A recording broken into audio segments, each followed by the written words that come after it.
What's up everyone, welcome back to the channel. Guys, हम लोग आ चुके हैं एक और नए चैप्टर पे जो कि है यूनिट नंबर 4, जो कि है एंटरप्राइज ग्रोथ स्ट्रैटेजीज।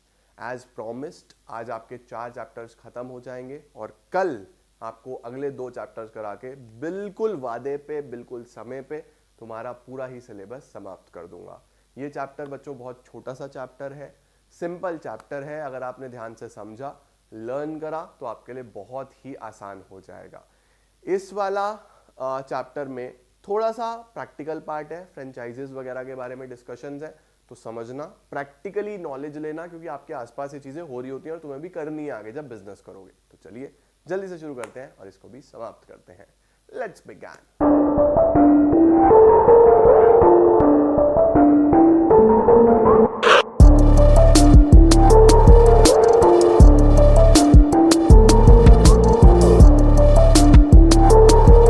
तो शुरू करते हैं बेटा जी। हम लोग सबसे पहले इसके अंदर आता है कि growth and development of an enterprise का मतलब क्या है।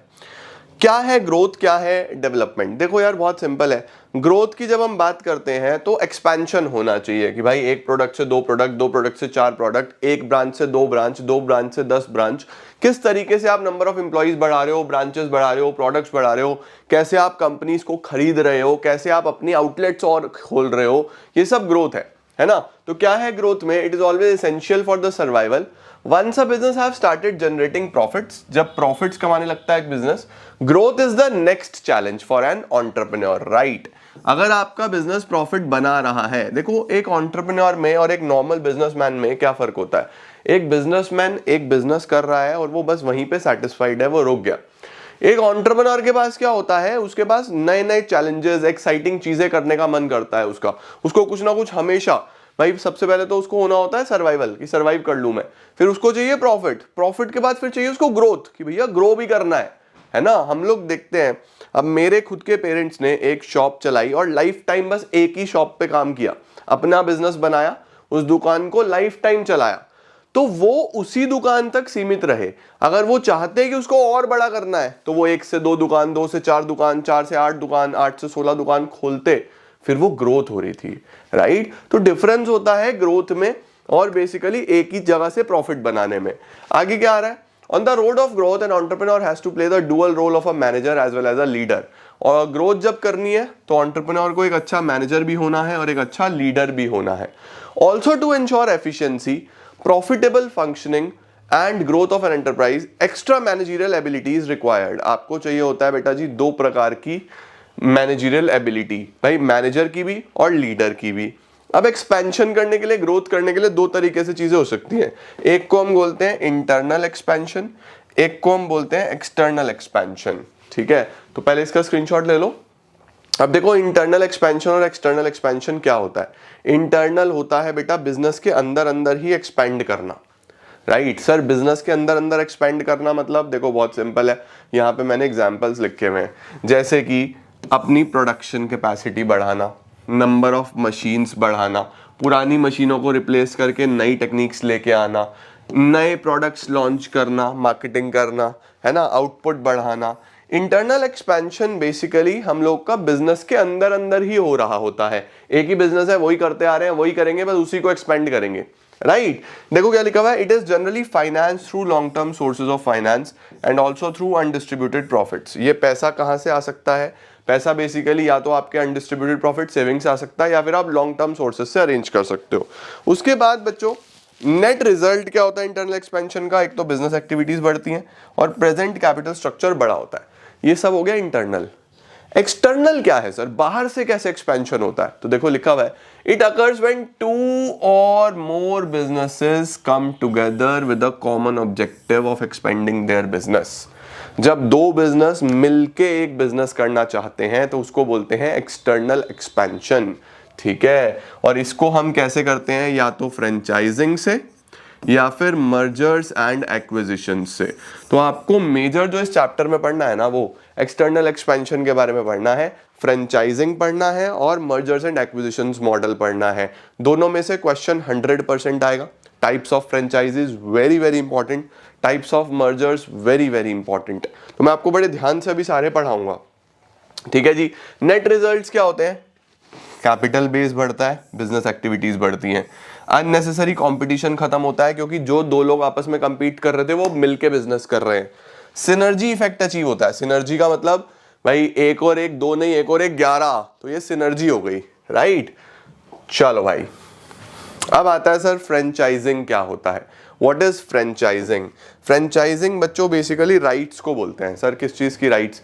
देखो आप लोग देखते हो ना कि अगर आपको एक बिजनेस बनाना है तो या तो आप अपने नाम से बिजनेस बनाओगे, आपको कई साल लग जाएंगे उसको बनाने में, या फिर आप एक ऐसा काम कर सकते हो कि आप एक चली चलाई चेन का नाम यूज कर सकते हो। आपने मैकडॉनल्ड्स ओपन कर लिया, डोमिनोज ओपन कर लिया, पिज्जा हट ओपन कर लिया, कोई भी ऐसा नाम जो ऑलरेडी पॉपुलर है वो आप ले सकते हो। सर लेकिन क्या मैं बिना किसी भी तरीके से कोई भी राइट लिए सीधा दुकान खोल सकता हूं? नहीं, ऐसा नहीं हो सकता।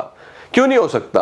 क्योंकि जो ऑनर्स ऑफ मैकडी है, डोमिनोज है, पिज्जा हट है, ईटीसी ईटीसी ईटीसी, इन्होंने अपने नाम को पेटेंटेड करवाया है, इन्होंने अपनी टेक्नोलॉजी को पेटेंटेड कराया है, ये इनकी इंटेलेक्चुअल प्रॉपर्टी है। और ये लोगों ने ये भी बिजनेस बनाया हुआ है कि हम अपनी फ्रेंचाइजी आगे डिस्ट्रीब्यूट करेंगे। तो जो ऑनर है वो बोलेगा भैया हम आपको अधिकार दे देंगे, बट हम आपसे क्या लेंगे बदले में? एक रिटर्न लेंगे, जिसको वो लोग या तो फ्रेंचाइजी फीस बोलते हैं, वो तो होगी, उसके साथ साथ रॉयल्टी भी होगी, है ना, क्योंकि आप उनका ही प्रोडक्ट, उनका ही नाम, उनके ही प्रोसेसेस यूज करने वाले हो। ठीक है, तो देखो क्या है, franchising can be defined as an arrangement whereby the manufacturer or the distributor of a trademarked product, देखो trademarked है, उनके नाम पे उन्होंने अपना intellectual property right लिया हुआ है उसका, gives exclusive right to the local distributor to distribute to independent retailers in return for their payment of royalties and conformance to standardized operating procedures। देखो दो चीजें वो लोग बोलते हैं भैया, एक तो बदले में रॉयल्टी लेंगे, उसके साथ साथ you have to make sure कि जो प्रोसेस हम सिखाएंगे, जो स्टैंडर्ड्स हमने सेट करे हुए हैं, आप उसी स्टैंडर्ड्स पे काम करोगे। ठीक है, अब देखो इसके अंदर दो पार्टीज होती हैं, फ्रेंचाइजर, फ्रेंचाइजी। फ्रेंचाइजर कौन होता है? जो एक्चुअल में ऑनर है, जो एक्चुअल में अपना राइट बेच रहा है, वो फ्रेंचाइजर है। फ्रेंचाइजी कौन है? उस राइट को खरीदने वाला। तो फ्रेंचाइजर कौन है? Who sells the right to open stores and sell products और services using its brand expertise and intellectual property. ठीक है, और फ्रेंचाइजी कौन है? The person who purchases the franchise, जो खरीदेगा उसको हम फ्रेंचाइजी बोलेंगे। ठीक है, फ्रेंचाइजी एग्रीमेंट क्या होता है? अब देखो इन दोनों के बीच में ये दो पार्टी है, एक फ्रेंचाइजर है, एक फ्रेंचाइजी है, तो terms and conditions of course orally तो नहीं होंगी भाई, ओरली तो भूल जाएंगे, लड़ाई झगड़ा हो जाएगा, सब कुछ रिटर्न में होगा। तो इनके बीच में जो रिटर्न एग्रीमेंट बनेगा उसको हम फ्रेंचाइज एग्रीमेंट बोलते हैं। ठीक है, it is a legal document defining the mutual terms and conditions between franchiser and a franchisee. इसके मेन क्या क्या कंपोनेंट्स होते हैं? चार चीजें इसके अंदर मेनली आती हैं। नंबर 1, कॉन्ट्रैक्ट एक्सप्लेनेशन, कॉन्ट्रैक्ट कितने दिन का है, किस तरीके से चलेगा, इस पे प्रॉपर टर्म्स एंड कंडीशंस लिखी होंगी कॉन्ट्रैक्ट के बारे में, सब कुछ। ठीक है, दूसरा ऑपरेशंस मैनुअल, ऑपरेशंस किस तरीके से चलेंगे, कैसे आप प्रोडक्ट बनाओगे, कैसे आप मार्केटिंग करोगे, कैसे आप सेल्स करोगे, कैसे आप प्रोडक्ट को घर घर तक पहुंचाओगे, ऑपरेशंस कैसे काम करेंगे, बेसिकली प्रोसेस पूरा डिफाइन करना। प्रोप्राइटरी स्टेटमेंट्स, प्रोप्राइटरी स्टेटमेंट्स में हम लोग ऑनरशिप डिसाइड करेंगे, कितना अधिकार आपको दिया गया है, किस तरीके से डिस्ट्रीब्यूशन ऑफ प्रॉफिट्स होगा, किस तरीके से ऑनरशिप डिवाइड होगा, ये सारी चीजें। And ongoing site maintenance, site maintenance का मतलब आपका स्टोर कैसा होगा, कैसा दिखेगा, कैसा आपको मेंटेन करना है। आप देखोगे जितनी भी फ्रेंचाइजीज होती हैं सब जगह कॉमन दिखती हैं, एक जैसी दिखती हैं, तो उन्होंने उस साइट मेंटेनेंस का भी एग्रीमेंट किया होता है। ठीक है, तो ये हमारे पास पूरा फ्रेंचाइजिंग मॉडल है। अब कितने प्रकार की फ्रेंचाइजीज होती हैं? 4 प्रकार की। पहली प्रोडक्ट, दूसरी मैन्युफैक्चरिंग, तीसरी बिजनेस, चौथी फॉर्मेट। नाम में ही इनका मीनिंग छिपा है। देखो सबसे पहले first one is product, second is business, third is manufacturing, fourth is format. तो देखो प्रोडक्ट में क्या होता है, इसके अंदर मैन्युफैक्चरर जो है वो स्टोर ओनर को अथॉरिटी देता है to distribute goods manufactured by the manufacturer and allow the owner to use the name and trademark owned by the manufacturer. इसका मतलब मैं ओनर हूं, मेरा कोई प्रोडक्ट है, मैं ही बनाऊंगा और मैं आपको बस दे रहा हूं राइट कि चलो भाई तुम भी बेच लो, नाम मेरा ही चलेगा, मैं सिर्फ आपको राइट दे रहा हूं कि आप मेरा प्रोडक्ट बेच सकते हो मेरे ही नाम से। तो उसको क्या बोलते हैं, प्रोडक्ट फ्रेंचाइजी। आप पूछोगे सर हमें क्या फायदा होगा, भाई प्रॉफिट कमाओगे पहले दिन से। आप अपना प्रोडक्ट बनाओगे तो उसको मार्केट करने में, एडवर्टाइज करने में, चलाने में आपको समय लगेगा। मेरा चला चलाया प्रोडक्ट है, पैसा कमाओ ना आप, एक हिस्सा मुझे दो, एक आप रखो, समझ गए। तो प्रोडक्ट में तो ये होता है। ओके, दूसरा है मैन्युफैक्चरिंग। अब नाम से ही समझो मैन्युफैक्चरिंग। अभी मैं बना के दे रहा था, अभी मैं बोल रहा हूं चलो आप ही बना लो, ठीक है। क्योंकि अगर मैं बना के भेजूंगा तो रास्ते में ट्रेवल में अगर खराब हो गया, फिर रास्ते में चोरी हो गया, लॉस है, बहुत सारी चीजें हैं, तो आप वहीं बनाओ वहीं बेचो। यहां क्या है, under this model the franchisee is conferred with exclusive rights to manufacture a product and sell it to the public. ठीक हो गया, यहां पे मैं आपको अधिकार दे रहा हूं, आप बनाओ, बनाओगे मेरे हिसाब से, मैं सिखाऊंगा, इसकी ट्रेनिंग होती है पूरी। ओके, तीसरा होता है बेटा बिजनेस फ्रेंचाइजी। बिजनेस फ्रेंचाइजी में क्या होता है, इसके अंदर क्या होता है, इसके अंदर हम लोग बेसिकली एक पूरे के पूरे बिजनेस का ही डिस्ट्रीब्यूटरशिप दे देते हैं कि भैया ये मेरी कंपनी है, इस कंपनी को इस तरीके से रन करना है, आप मेरे डिस्ट्रीब्यूटर बन जाओ। ठीक है, डिस्ट्रीब्यूटरशिप ले लो आप मेरे से। तो डिस्ट्रीब्यूटरशिप में आप मेरे डिस्ट्रीब्यूटर बन के सारा काम करो, each and everything you do. सिर्फ प्रोडक्ट ही नहीं मिलेगा, सिर्फ मैन्युफैक्चरिंग ही नहीं मिलेगी, और भी सारे राइट्स मिलेंगे, और प्रॉफिट्स हम शेयर कर लेंगे। तो देखो क्या लिखा हुआ है, this model requires that a business owner purchases and distributes the products from one specific company. The company provides the business with customers, customers देंगी पूरे के पूरे, and in return business owner pays a fee or any other form of compensation to the company. जैसे हम distributorship बोलते हैं, vending machine बोलते हैं, ये होता है बिजनेस फ्रेंचाइजी। पूरी की पूरी बिजनेस ही ले लिया आप लोगों ने। उसके बाद क्या होता है, फॉर्मेट फ्रेंचाइजी। फॉर्मेट का मतलब आपको फॉर्मेट सिखाया जाएगा, ट्रेनिंग दी जाएगी हर चीज की, पूरे प्रोसेस की। देखो क्या लिखा हुआ है, this is the most popular form of franchising. In this model franchiser provides the franchisee a proven method of operating a business. एक फ्रेंचाइजर फ्रेंचाइजी को प्रूवन मेथड देगा, गारंटी देगा कि हम बिजनेस चला के देंगे आपको, आपको हमारे साथ पार्टनर बनना है, पैसा लगाना है, और बिजनेस चलाने की जिम्मेदारी हमारी है। Using its name and trademark the franchiser assist the franchisee in starting and managing the business. Franchiser मदद करता है कैसे शुरू करना है, कैसे चलाना है, वो हर चीज में। तो चार तरीके के मॉडल हो गए, एक में प्रोडक्ट दे दिया, एक में मैन्युफैक्चरिंग का राइट दे दिया, एक में पूरा का पूरा एक पर्टिकुलर सेगमेंट ही दे दिया, एक में फॉर्मेट, आपको पूरा हेल्प करेंगे, ट्रेनिंग देंगे, एवरीथिंग। ठीक है जी। अब यहां देखो क्या लिखा हुआ है, हाउ फ्रेंचाइजिंग हेल्प स्टार्टअप्स। मतलब जो नए बिजनेसेस होते हैं, नए लोग हैं जो बिजनेस करना चाहते हैं, वो किस तरीके से फ्रेंचाइजी मॉडल से बेनिफिट ले सकते हैं। देखो इसके अंदर काफी सारे पॉइंटर्स हैं। जैसे number 1, franchising provides the startups with a ready market. आपको अपना मार्केट नहीं बनाना है, सबसे मुश्किल काम यही होता है। आपको बना बनाया मार्केट मिलेगा, आप एक फ्रेंचाइजी लो, आप उसको चलाओ, अच्छे से बिजनेस होगा बढ़िया तरीके से। ठीक है, the franchisor impacts training, training भी देता है आपको, आप सीख सकते हो, स्किल्स ले सकते हो। और जब आपको लगता है कि आप सब कुछ सीख गए हो, तो फिर आप अपना भी कर सकते हो कुछ उस तरीके का, एक बार आप सीख सकते हो, राइट। दूसरा, startups can grow at a faster rate, faster rate, तेजी से ग्रो कर सकते हो विदाउट इंक्रीजिंग देयर लेबर और ऑपरेटिंग कॉस्ट्स। उसके बाद क्या होता है, the spirit of mutual cooperation and collective gains lead to the success of startups. अब इसके अंदर एक स्पिरिट होती है, यानी कि एक कॉम्बिनेशन बनता है बहुत अच्छा, कि हम म्यूचुअली कॉपरेट करके और कलेक्टिव गेन्स लेंगे, दोनों एक दूसरे से बेनिफिट्स लेंगे और आगे बढ़ेंगे। Franchisers efforts to boost their franchisees are always sincere, so there is no clash of interest. Franchiser तो चाहता है कि भैया फ्रेंचाइजी चले, तभी तो उसका मार्जिन भी बनेगा, और फ्रेंचाइजी चलेगी तो जो जिसने फ्रेंचाइजी लिया उसका भी फायदा होगा, इसीलिए कभी भी उनका इंटरेस्ट में कॉन्फ्लिक्ट नहीं आता है।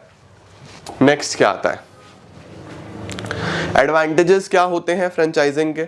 एडवांटेजेस फ्रेंचाइजी को क्या है और फ्रेंचाइजर को क्या है। फ्रेंचाइजर को देख लो, सबसे पहले एक्सपेंशन होगा, उसका बिजनेस बड़ा होगा।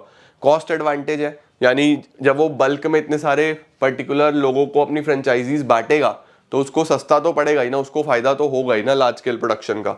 रिस्क भी कम हो जाता है कि भैया एक जगह से अगर लॉस में जा रहा है तो दूसरी जगह से प्रॉफिट भी तो आ रहा है, राइट। नेक्स्ट आता है जिसने फ्रेंचाइजी ली है उसको क्या फायदा है, प्रोडक्ट एक्सेप्टेंस। उसने एक ऐसा प्रोडक्ट सेल करना चालू कर दिया है जो ऑलरेडी एक्सेप्टेड है मार्केट में, कस्टमर्स ऑलरेडी हैं उस प्रोडक्ट के, तो जल्दी बिकेगा, प्रॉफिट जल्दी बनेगा। एक्सपर्टीज मिलेगी उसको, उसको समझ में आ जाएगा किस तरीके से बिजनेस ग्रो करना है। कैपिटल रिक्वायरमेंट्स, अगर उसको पैसे की भी जरूरत पड़ेगी तो कई बार फ्रेंचाइजर्स हेल्प कर देते हैं कि भैया आप शुरू करो, कोई प्रॉब्लम नहीं है, हर वे में हम आपको सपोर्ट करेंगे। उसके बाद knowledge of the market, market की नॉलेज आपको मिलेगी। ऑपरेटिंग एंड स्ट्रक्चरल कंट्रोल्स, आपको ऑपरेशन समझ में आएगा, स्ट्रक्चर समझ में आएगा, आपकी काफी ग्रो होगी बिजनेस, राइट। अब आता है बच्चों डिसएडवांटेजेस। डिसएडवांटेजेस कोई ज्यादा नहीं है, बस लिखे गए हैं। जैसे फ्रेंचाइजर को क्या है, क्वालिटी फ्रेंचाइजीज कहाँ से ढूंढे, उसको कैसे समझ में आएगी कौन लोग अच्छे हैं कौन लोग अच्छे नहीं हैं, कौन बिजनेस चला लेंगे कौन नहीं चला पाएंगे। उसके बाद फेडरल एंड स्टेट रेगुलेशंस, बहुत सारे गवर्नमेंट रेगुलेशंस हैं जिनको ध्यान में रखते हुए चीजें करनी पड़ती हैं, तो फॉर्मेलिटीज, पेपर वर्क बहुत ज्यादा है, टैक्स रेगुलेशंस बहुत ज्यादा है। Loss of complete brand control, कई बार फ्रेंचाइजी के चक्कर में उसका ब्रांड पे जो कंट्रोल है वो चला जाता है और फ्रेंचाइजी के चक्कर में नाम भी खराब हो जाता है, तो ये डीमेरिट्स हैं। अब जिसने ली है उसको क्या है, उसको सिर्फ राइट कुछ चीजों का मिलेगा, जो उसको सिखाया गया है उसको वही करना है, वो अपनी क्रिएटिविटी इनोवेशन नहीं लगा सकता। दूसरा कॉस्ट इंप्लीकेशन, लगातार उसको पे करना है, लगातार खर्चा करना है, तो उसके ऊपर एक परमानेंट बर्डन रहेगा। उसके बाद फ्रेंचाइजर गेटिंग बॉट, आपने जिससे फ्रेंचाइजी खरीदी अगर वो कंपनी ही बिक गई तो फिर नया मालिक आएगा, तो फिर उसके हिसाब से आपको चलना पड़ेगा, तो ये भी एक बहुत बड़ा रिस्क है। इनएबिलिटी टू प्रोवाइड सर्विसेज, कई बार जो आपसे एक्सपेक्ट किया जाता है आप नहीं कर पाते हो, तो वो भी एक बहुत बड़ा सिंसियर ड्रॉबैक बन जाता है। नेक्स्ट आता है बच्चों मर्जर्स एंड एक्विजिशंस। मैंने आपको बता ही दिया, फ्रेंचाइजी समझ गए। एक्सटर्नल ग्रोथ के, एक्सटर्नल एक्सपेंशन के दो तरीके हैं, franchising and mergers and acquisitions. Sir now what is merger and acquisition? देखो मर्जर का मतलब है जब दो कंपनी मर्ज होके एक बिजनेस बनाती हैं। एक्विजिशन का मतलब होता है जब एक बड़ी कंपनी एक छोटी कंपनी को खरीद लेती है, एक्वायर कर लेती है, तो उसको क्या बोलते हैं, एक्विजिशन। तो देखो क्या लिखा हुआ है, mergers and acquisitions is a strategy that ensures the accelerated growth of business and also helps a business to expand externally.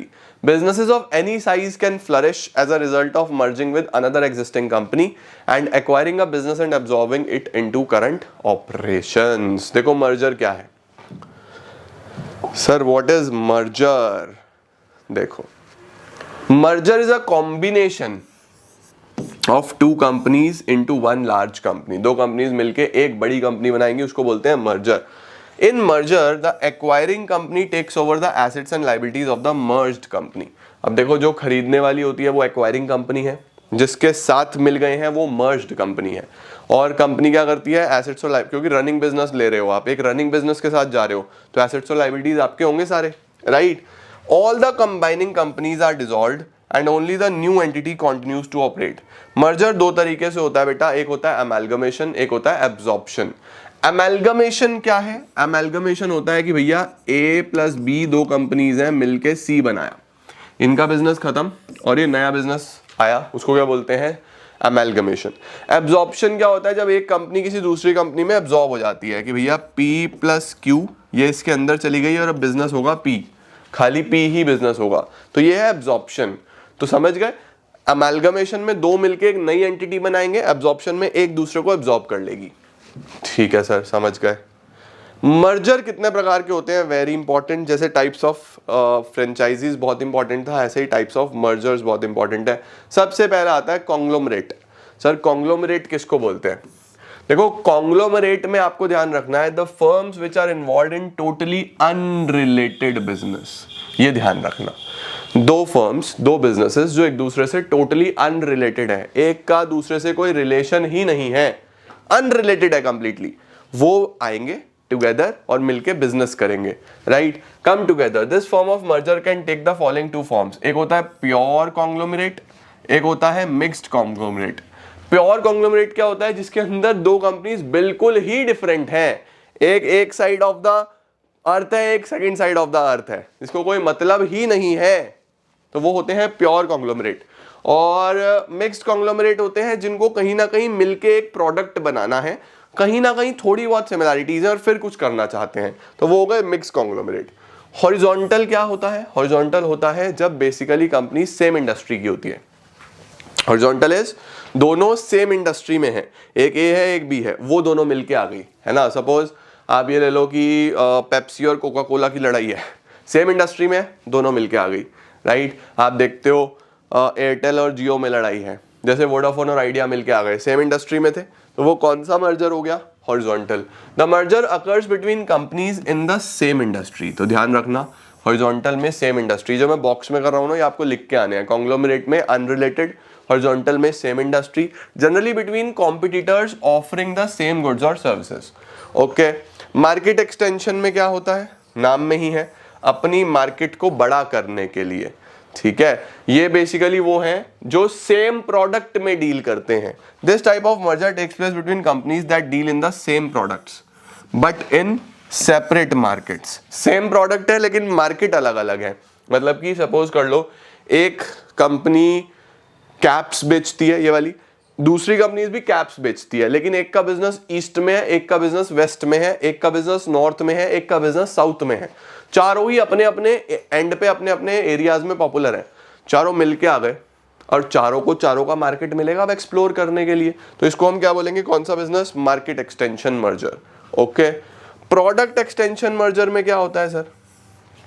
This merger takes place between two business organizations that deal in product which are related to each other and are operated in the same market. अगर ऐसे कोई products हैं जो एक दूसरे से related हैं, जो एक दूसरे से मिलते जुलते हैं, एक दूसरे के सब्स्टिट्यूट हैं, एक दूसरे के कॉम्प्लीमेंट्री हैं, ऐसे कोई प्रोडक्ट्स हैं, जब वो मिलके आ जाएंगे, वो मिलके आएंगे तो फिर मर्जर होगा, तो उसको क्या बोला जाएगा? Product extension. ठीक है, अब सपोज एक दूसरे का कोई सब्स्टिट्यूट है कि भैया चाय की जगह कॉफी पी लो, कॉफी की जगह चाय पी लो, अगर ये दोनों मिलके आ जाए तो फिर क्या हो जाएगा? रिलेटेड प्रोडक्ट्स हैं, तो वहां पे कौन सा मर्जर होगा? Product extension. लास्ट होता है वर्टिकल मर्जर। वर्टिकल मर्जर क्या होता है बेटा? वर्टिकल मर्जर होता है कि दो कंपनीज जो डिफरेंट गुड्स और सर्विसेज बना रही है for one specific finish product is termed as vertical merger. जैसे सपोज मुझे लैपटॉप लेना है, अब एक कंपनी उस लैपटॉप के लिए पूरा का पूरा हार्डवेयर डिजाइन करती है, एक कंपनी उस लैपटॉप के लिए पूरा का पूरा सॉफ्टवेयर डिजाइन करती है, फिर मिलके एक लैपटॉप बनता है। तो अगर वो दोनों ही कंपनीज आपस में मिलके आ जाए तो दोनों में कंपटीशन खत्म, ज्यादा प्रॉफिट कमाएंगे, बढ़िया तरीके से प्रोडक्ट डिजाइन होगा, उसको बोल देंगे वर्टिकल मर्जर्स। तो बेसिकली आपको ध्यान रखना है किसमें क्या है। Okay, done sir. एक्विजिशन क्या होता है? एक्विजिशन होता है यार कंपनी को खरीद लेना, एक्वायर कर लेना। An acquisition is a corporate action in which a company purchase most or all of the target company share to gain control. Control ले लेती है टारगेट कंपनी के, ठीक है। Acquisition is general term includes acquisition of control, mainly control लेना, acquisition of assets, acquisition of intangible assets, सारे के सारे राइट्स और हर तरीके की लाइबिलिटी। अब कितने प्रकार के होते हैं? फ्रेंडली। फ्रेंडली में क्या होता है? जब किसी प्रकार का कोई फोर्सफुल एक्विजिशन नहीं होता, नॉर्मली इन फ्रेंडली टर्म्स सब हैप्पी और हेल्दी टर्म्स एंड कंडीशंस के साथ चीजें हो रही हैं, उसको बोलते हैं फ्रेंडली एक्विजिशन। रिवर्स एक्विजिशन क्या होता है? रिवर्स एक्विजिशन होता है जब कई बार एक प्राइवेट कंपनी पब्लिक कंपनी को टेक ओवर कर लेती है। नॉर्मली पब्लिक कंपनीज जायंट्स होती हैं तो वो प्राइवेट को खरीदती हैं, लेकिन अगर प्राइवेट पब्लिक को खरीद ले तो वो रिवर्स हो जाता है।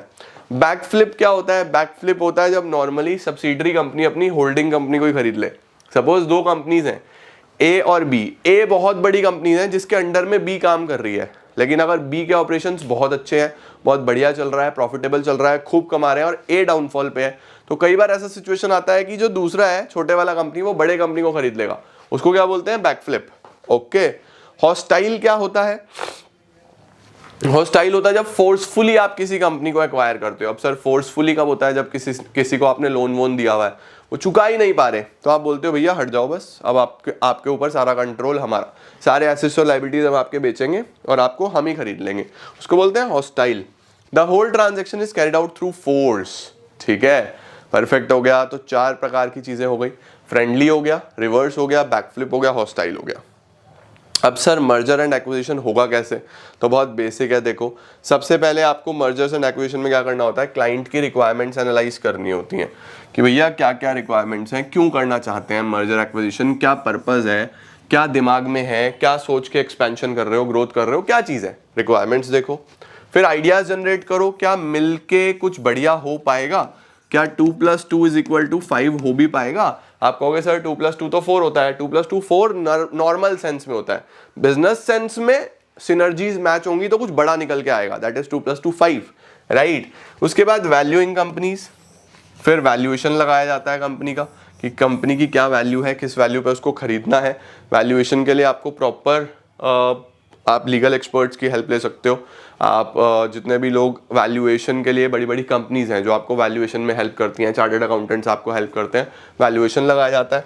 उसके बाद पोटेंशियल पार्टनर्स आइडेंटिफाई करो कि किस तरीके की पार्टनरशिप आपके पास हो सकती है। देन डॉक्यूमेंटेशन रेडी करो, सारा पेपर वर्क तैयार करो।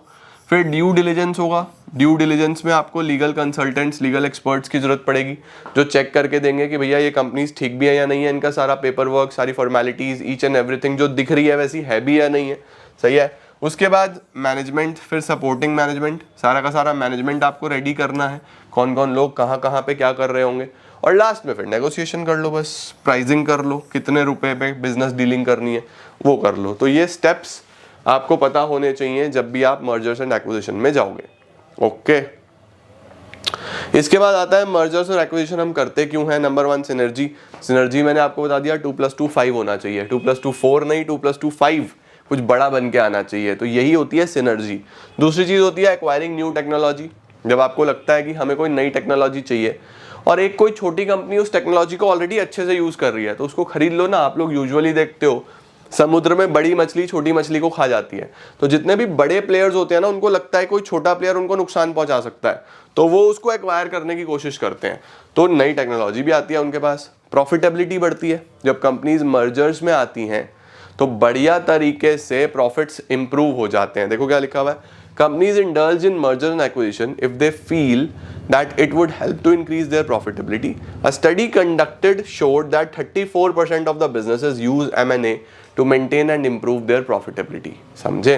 लास्ट होता है एक्वायरिंग अ कॉम्पिटेंसी। कॉम्पिटेंसी का मतलब आप स्किल खरीद रहे हो। आपने जब कोई कंपनी खरीदी तो उसके सारे एम्प्लॉइज, उसकी सारी नॉलेज, उसका सब कुछ आपने एक तरीके से बाय कर लिया, तो उसको क्या बोलते हैं, competency. Companies sometimes opt for mergers and acquisitions to acquire a competency or capability that do not have and which the other firms does. Example, IBM merged with Daksh for acquiring competencies that he later possessed. इसका मतलब है जो चीज़ें आपके पास नहीं है, जो skills आपके पास नहीं है, आप एक ऐसी कंपनी को एक्वायर कर लो जिसके पास है, तो वो सब आपके पास भी हो जाएगा। और क्या होता है, एंट्री इनटू न्यू मार्केट्स। आप ऐसी मार्केट में एंटर कर सकते हो जहां पे आप अभी थे ही नहीं, तो ये आपके लिए बहुत बड़ी बेनिफिट है। एक्सेस टू फंड्स, आपको फंड्स मिलेंगे। दूसरी कंपनी के आप एसेट्स लोगे, लाइबिलिटीज लोगे, तो फंड्स भी तो आएंगे आपके पास। टैक्स बेनिफिट्स, अगर दो कंपनीज आप ही की हैं, एक में लॉस है एक में प्रॉफिट है, तो वो लॉस आप इधर से सेट असाइड भी तो कर सकते हो। टैक्स बेनिफिट्स भी बहुत सारे हैं जब आपके पास दो बिजनेसेस हैं। तो ये बच्चों फायदे हैं हमारे पास M&A के।